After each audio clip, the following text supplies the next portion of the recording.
कहवा ही उपजेला कुसवा त कहाँ महुआ गछिया त कहाँ महुआ गछिया हो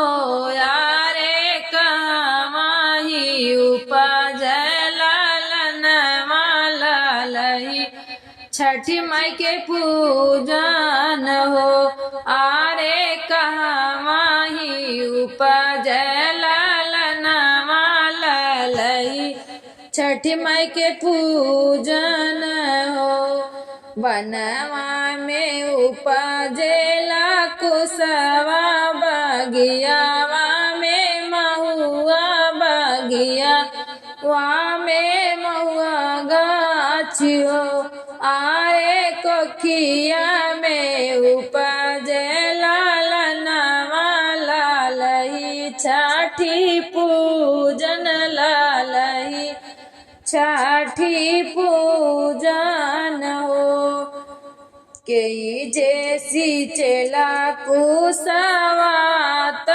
के जे महुआ सींचत के जे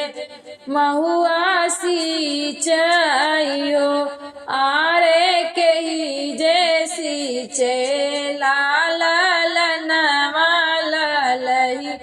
छठी माई के पूजन ललही छठी माई के पूजन हो आरे के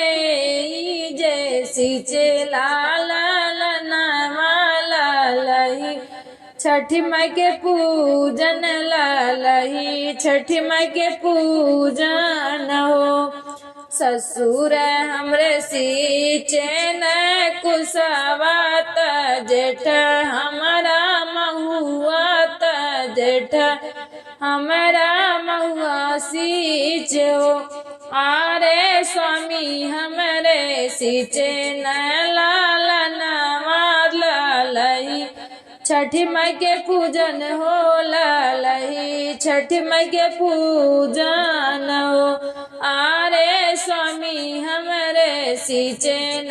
लनवा ललही छठी माई के पूजन ललही छठी माई के पूजन हो।